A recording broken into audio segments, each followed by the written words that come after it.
책 제목 중에 고물심장, 고장난 심장이란 책이 있습니다. 우리의 고장난 심장은 운전할 때나 부부 사이에서 예고 없이 튀어나오면서 심장이 고장나 있다는 것을 발견할 때가 있습니다. 오늘 목요일 새벽 기도를 드리며 하나님께서 여러분들의 마음에 고장난 부분이 있다면 그것이 사랑이든 인내이든 그 마음이 하나님의 손길로 터치되기를 바랍니다. 우리 그렇게 사모하는 마음으로 함께 찬양하며 나아가겠습니다.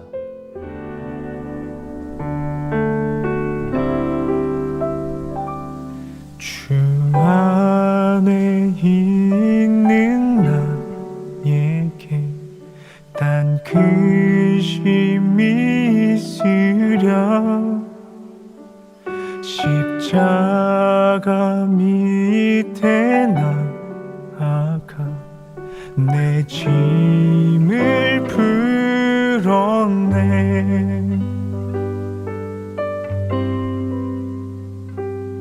그 두려움이 변하여 내 기도 되었고 전날의 한숨 변하여 내 노래 되었네.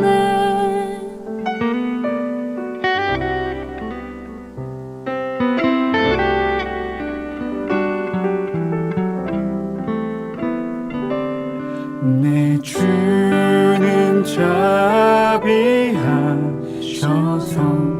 늘 함께 계시고 내 궁핍함을 아시고 늘 채워주시네.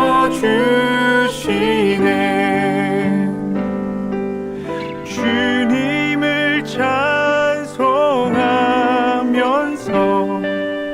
할렐루야 할렐루야 내 앞길 멀고 험해도 나 주님만 따라가리.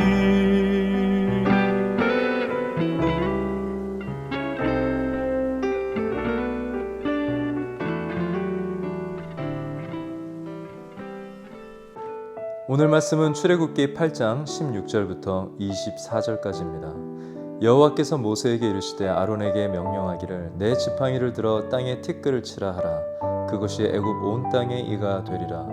그들이 그대로 행할세 아론이 지팡이를 잡고 손을 들어 땅에 티끌을 치매 애굽 온 땅의 티끌이 다 이가 되어 사람과 가축에게 오르니 요술살들도 자기의 요술로 그같이 행하여 이를 생기게 하려 하였으나 못하였고 이가 사람과 가축에게 생긴지라. 요술사가 바로에게 말하되 이는 하나님의 권능이니이다 하였으나 바로의 마음이 완악하게 되어 그들의 말을 듣지 아니하였으니 여호와의 말씀과 같더라. 여호와께서 모세에게 이르시되 아침에 일찍이 일어나 바로 앞에 서라. 그가 물 있는 곳으로 나아오리니 그에게 이르기를 여호와께서 이와 같이 말씀하시기를 내 백성을 보내라. 그러면 그들이 나를 섬길 것이니라. 내가 만일 내 백성을 보내지 아니하면 내가 너와 내 신하와 내 백성과 내 집들의 파리떼를 보내리니 애굽 사람의 집집에 파리떼가 가득할 것이며 그들이 사는 땅에도 그러하리라. 그날에 나는 내 백성이 거주하는 고센 땅을 구별하여 그곳에는 파리떼가 없게 하리니 이로 말미암아 이 땅에서 내가 여호와인 줄을 내가 알게 될 것이라. 내가 내 백성과 내 백성 사이를 구별하리니 내일이 표징이 있으리라 하셨다 하라 하시고 여호와께서 그와 같이 하시니 무수한 파리가 바로의 궁과 그의 신하의 집과 애굽 온 땅에 이르니 파리로 말미암아 그 땅이 황폐하였더라. 아멘. 오늘은 세 번째, 네 번째 재앙이 일어납니다. 둘 다 땅과 관련되어 있는 재앙입니다. 이제 재앙의 강도는 높아지고 있고 이로 인해 여호와 하나님이 어떤 하나님이신지 더 클리어하게 모든 사람들의 눈에 보여주게 됩니다. 세 번째 재앙은 땅의 티끌이 이가 되는 재앙입니다. 오늘 이집트 땅의 이가 모든 사람과 가축에게 퍼지게 됩니다. 사람들은 잠도 못 자며 몸을 긁고 가축들도 엄청난 스트레스를 받았을 것입니다. 고문 중에 가장 잔인한 고문이 잠을 못 자게 하는 것이라는 그런 이야기도 들은 적이 있습니다. 이뿐 아니라 소가 밭을 갈 수 없었고 가축을 통해 우유와 계란도 얻을 수 없었으며 수많은 이집트 우상에게 바칠 제물도 구할 수 없었을 것입니다. 이건 마치 코로나처럼 큰 공장들과 모든 종교시설이 문을 닫는 지금의 형편과 비슷합니다. 이집트 요술사들은 급하게 하나님의 능력을 따라해보려고 했지만 이제 그들도 세 번째 재앙에 와서는 두 손을 들고 항복하고 맙니다.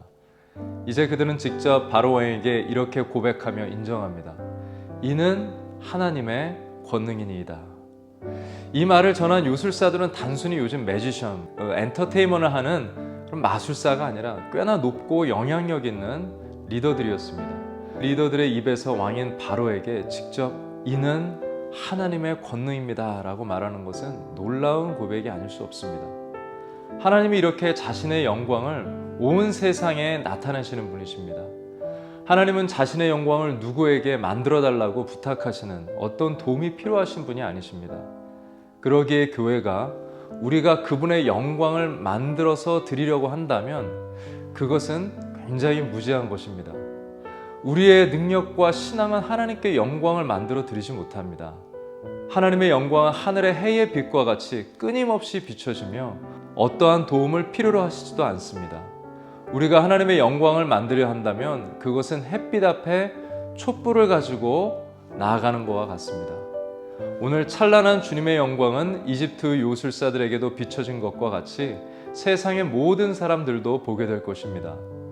그 영광은 이스라엘 성전이 무너졌을 때도 바벨론에서 비춰졌었고 언약궤가 블레셋 사람들에게 빼앗겼을 때도 블레셋 신전에서도 사람의 도움 없이 비춰졌었습니다. 그러기에 우리가 교회로 하나님의 영광을 만들어내려고 하는 것이 아니라 하나님의 영광을 바라보면서 찬양하는 예배자들의 삶이 되기를 소망합니다. 네 번째는 파리 재앙입니다. 원어를 좀 더 자세히 보면 파리를 포함한 여러 해충을 말합니다. 세 번째 재앙에서는 이렇게 이집트 요술사들이 하나님의 권능을 인정하는 놀라운 일이 있었었죠. 네 번째 재앙에서는 다시 한번 또 한 단계 재앙이 강화되면서 이를 통해 아주 중요한 메시지를 전달해 줍니다. 재앙 안에 말씀해 주시는 메시지는 바로 구별하시는 하나님입니다. 하나님께서 파리 재앙으로 파리떼가 이집트의 온 지역에 퍼지게 하셔서 이집트의 모든 지역을 치셨습니다. 그런데 이스라엘 사람들이 살던 고센 땅에는 파리떼가 없도록 하시면서 이스라엘 땅과 이스라엘 사람들이 거주하는 땅에 분명하게 구별되는 것을 하나님께서는 보여주셨습니다. 하나님께서 네 번째 재앙을 통해 주시는 아주 중요한 메시지는 바로 구별하시는 하나님인 것입니다. 구별이란 말은 거룩과 동일한 말입니다. 요즘 미국에서 사용되는 거룩이란 말은 웅장한 캐톨릭 성전 안에 어둡고 조용하게 기도하는 그런 분위기를 말할 때 표현하는 단어가 되어져 버렸습니다. 하지만 성경에서 거룩이란 말은 분위기를 말하는 것이 아니라 바로 구별이라는 뜻입니다. 그래서 거룩하게 산다는 것은 조용한 분위기에서 얌전하게 두 손 모으고 기도하는 그런 모습을 말하는 것이 아닙니다. 거룩한 목사라는 말도 목소리를 바꾸고 교황과 같이 거룩하게 보이는 가운을 입는 것도 절대 거룩해지는 것이 아닙니다. 거룩이란 심플하게 세상과 구별되어서 사는 것을 말합니다. 세상 속에 살지만 하나님의 뜻대로 구별된 생활 방식으로 사는 것. 바로 그렇게 거룩한 크리스천으로서 사는 것을 말하는 것이죠. 무엇보다 그러한 삶의 시작은 나의 노력에서 시작되는 것이 아닌 예수님의 죽으심과 부활하심을 믿음으로 되어집니다. 세상의 어떤 것도 우리의 마음을 정결하게 거룩하게 할 수 없음을 믿는 것입니다. 그분의 생명을 받아들인 사람은 그분의 백성이 되므로 파리떼가 삶에 거할 수 없습니다. 그분의 생명력 있는 말씀이 우리 안에 거하게 되면 우리의 눈과 귀와 입이 보는 것, 듣는 것, 말하는 모든 내용들이 그분 안에서 세상과 구별되고 거룩해질 것입니다. 그리고 그렇게 살고 싶어질 것입니다. 영적 파리와 해충이 퍼지는 삶이 아니라 나의 백성을 거룩히 구별하시는 하나님 안에서 그리스도의 향기가 퍼지는 삶이 되길 축복합니다. 우리 이 시간 함께 기도할 때 예수 그리스도를 받아들임으로 내 삶에 거룩과 구별이 선포되게 하여 주시옵소서. 세상 속에서 세워주신 교회와 성도님들의 삶에 더러운 파리떼가 구별되게 하여 주시옵소서. 우리 또 한 가지 위해서 기도하는 것은 교회 안의 사람들이 바로와 같이 마음의 문을 닫지 않게 하시고 입술과 마음으로 신앙을 고백하면서 믿음으로 의에 이를 수 있게 하여 주시옵소서. 우리 그렇게 함께 기도하도록 하겠습니다.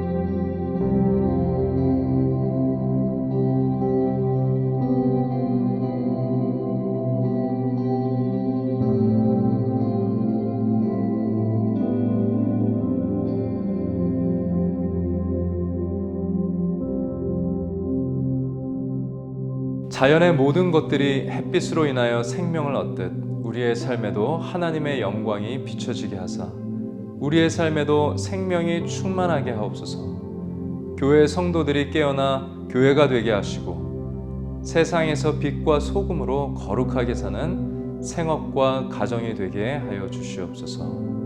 예수 그리스도 이름으로 기도합니다.